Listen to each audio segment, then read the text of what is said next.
What up, people? It's your boy Praiz. You already know, aka Mr. Rich and famous from Nigeria. And you're watching Factory 78 TV. Don't touch it. Let's go.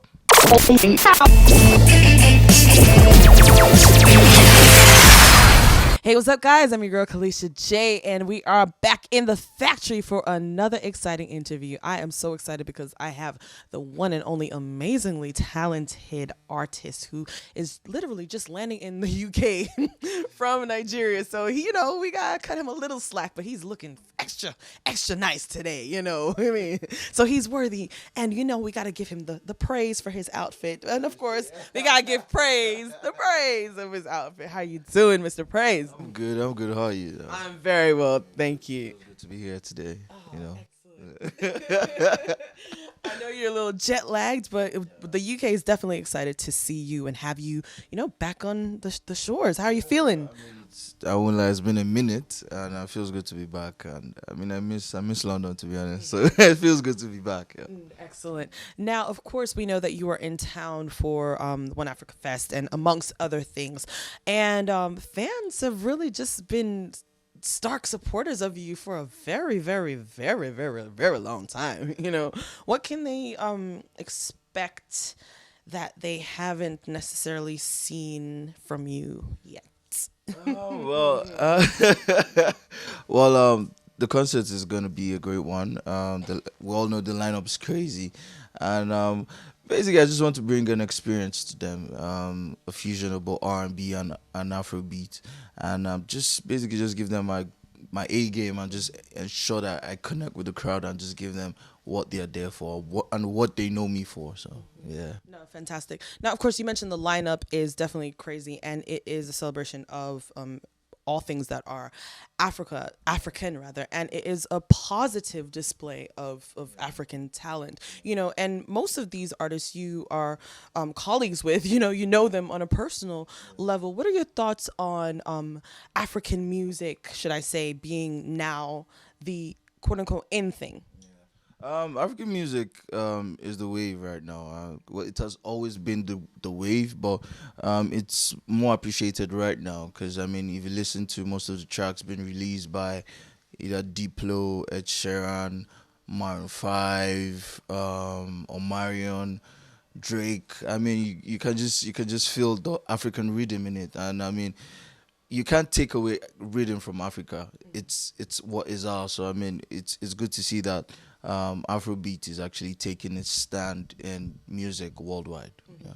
Of course. Now, I know that we have heard a lot of your music, and you've been working on some new material, and just really trying to push forward with that, and we love you. You love your music. What, in your opinion, has really changed in the music industry, since you started until like now? Because obviously you've been in this game for a while. You've been, people might not know, but you're a heavy hitter, and you've been pushing this music thing hard, for a while. What are some of the changes that you've noticed? Well, I think from the Nigerian music scene, I think people have began to appreciate good music, be it up tempo music, be it mid tempo, be it slow. Once you do rubbish, they will tell you, they'll throw it in your face. They'll tell you, I know, guys, sorry, this is trash. So everyone knows what good music should sound like, and those people who don't really take time to make good music actually right now take time to be very meticulous and want to put out great music for the fans. So it's exciting to see the change in trend of music.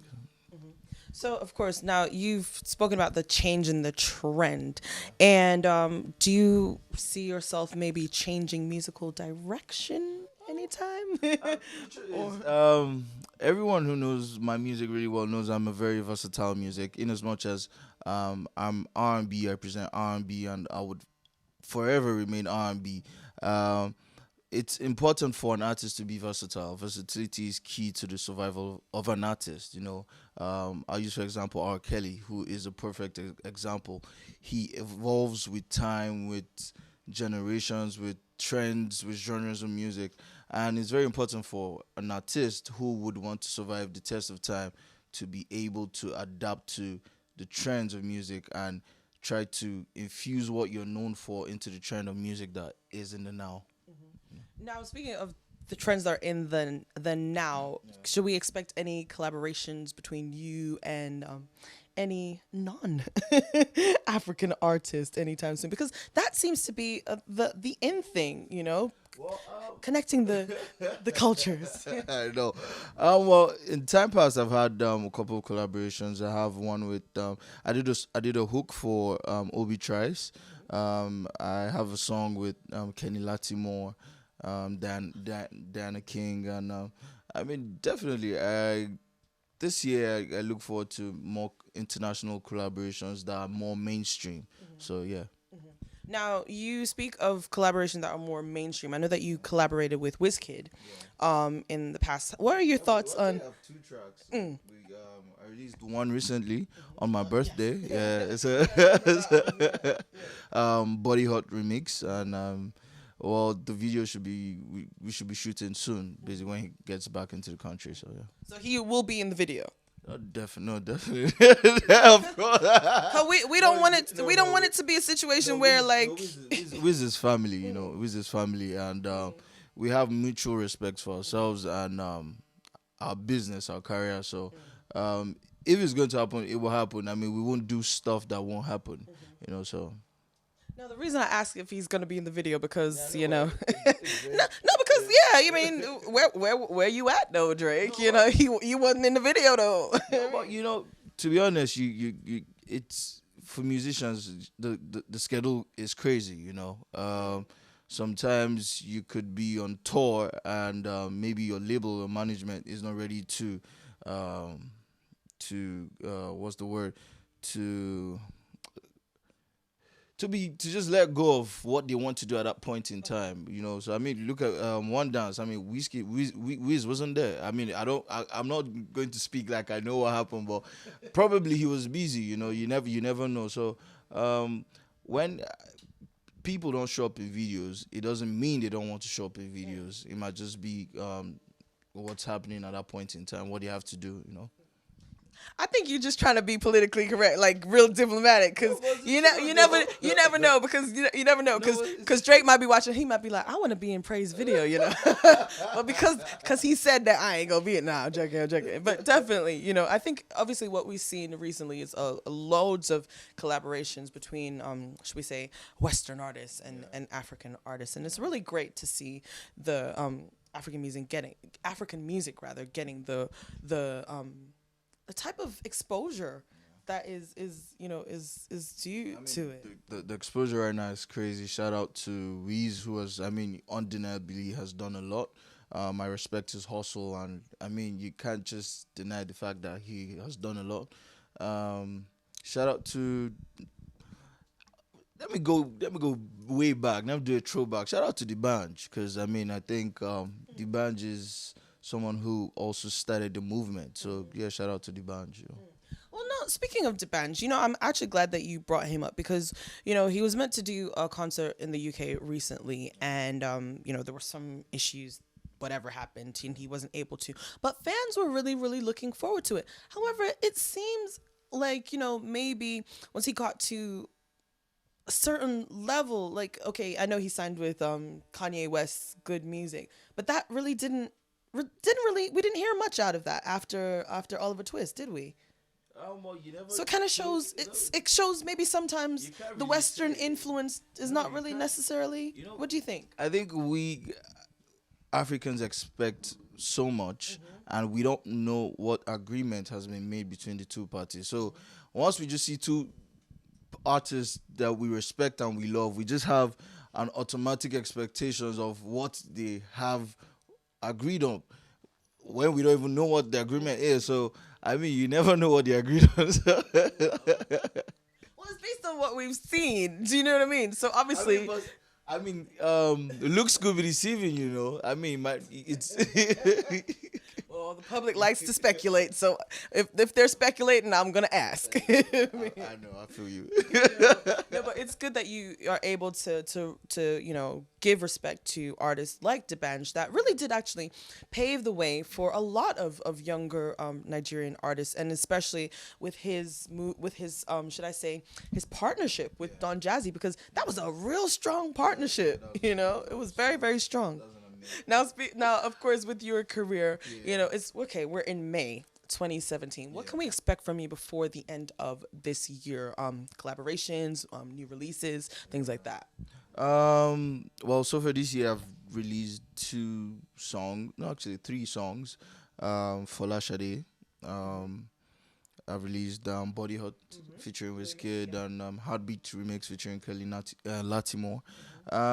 This year I intend to drop my sophomore album, and I've been working on it, and hopefully, by my plans, it would drop this year. So I'm on it, and we'll see how it goes. Yeah. I don't. To be honest, I don't like giving expectations to people, but I just rather put in the work in silence, and when it's out, I mean, it would speak for itself. But I mean, I want it to be an amazing album. Yeah. So, what is going to be different about this album compared to your previous ones? Well, my first album was a double album. It was an R&B album. It was called the Rich and Famous album. I named it after my song Rich and Famous.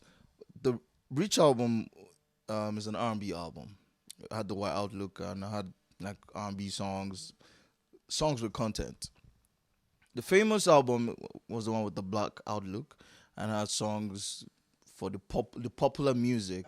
So this time around, I'm not doing that the 2 albums. I think I've made my point already to put that I could do whatever I want to do. But right now I'm all about what I stand for, world music, crossover music, and I mean I've dropped 69 featuring Bono Boy and Ikechukwu. That was my first. Okay, no, that was my second single from my sophomore album, and there's Body Hot, Fola Shadi is like the third. So, I mean, if you just listen to those vibes, you know where my headspace is at. Fola Shadi video was it was directed by Clarence Peters, and a lot of people, to be honest, a lot of people don't understand the video, and I mean they love the video, but they're still trying to put your head, like try to understand what the video signifies. It talks about heartbreak. It talks about mental illness. It talks about forgiveness. Well, the video starts with an accident scene. It does not depict an accident scene literally. It talks about that scene depicts a situation gone wrong, a situation that you couldn't control, basically. So a lot of people are like, how did we start at an accident scene and we end up in the church? She's already dead. And so it's me trying to talk to her in her subconscious, basically, trying to convince her not to do what she wants to do, which is suicide, because she's already heartbroken. So yeah, that's what it's about. What was the inspiration, if you don't mind me asking, for that video? Is it something a concept that you came up with, or is it something that you have had a personal experience with? Falasha is a song I wrote based on my experience, basically. I like to write songs from true life experiences because I like people to be able to connect when they listen to the words of my song, and the video concept was a joint brainstorming by myself and Clarence Peters. Yeah. So, who thought about the the actual concept, like from beginning to end? I know you both did, but I mean, whose idea was it to make it specifically about that? It was me. It was me. You. Yeah, it was me. I wanted it to be different from my other videos, because I mean, if you look at my other R&B, especially R&B songs, you could tell that this has is more of a story. It's more of a story compared to my previous R&B videos that I've released. So yeah, I wanted it to be deep. Of course. course, and you know what? I think that that shows not only growth for you as an artist, but growth in terms of the concepts of your videos. And we've seen you grow as an artist. I mean, you started on I mean, a really exactly. You know, and here we are talking to you in London. I mean, when you were having that experience, did you ever think, okay, you know, many years later that you would be able to talk about having a sophomore album, you know, or were you just trying to make an album back then, you know? For me, I just knew I just wanted to be better in whatever I was going to do. You know, I mean, everyone just wants to just grow. You know, one day I will have my first album, my debut album, and I mean, I hope to win awards. I mean, that's how it starts. I mean, when I look at myself, how I started, achievements made, achievement I have. I mean, I'm just really happy and grateful to God. You know, that's also grateful to the fans because without the fans, I mean, what are we doing? You know, so What do you know now that you wish you had known back then? Because let's be honest, everyone has things that they look back and they're like, man, if I had known, I would have maybe done this differently, or you know, things career wise might have turned out differently. You're like, what's something major that you wish you would have known? to be honest, I would say nothing because, like I tell people, I have no regrets because every mistake I've made is it's a part that would redirect me to where I'm supposed to be going. You know, so I have no regrets. I when I fail, it's not a disappointment. It's just an avenue to let me know. Okay, this part is not where you're supposed to be going. It's this way, and I mean, I keep working. You know, I keep working. Once there's life, there's hope, and I always tell people it only gets better. So. I mean, I just keep grinding, No, no, it's great that you have such a positive outlook, and you know, it's good that after everything that you said, that you're able to just see the positivity in life, because there's so many artists that are coming out as saying that they are experiencing depression. You know, UK grime rapper Stormzy highlighted that there's depression in so many young black males in the UK, and people don't talk about that. You know, people don't talk about that. Not just in the UK, in Nigeria too. I mean, depression is an issue that people shy away from, you know, and people don't like to talk about it.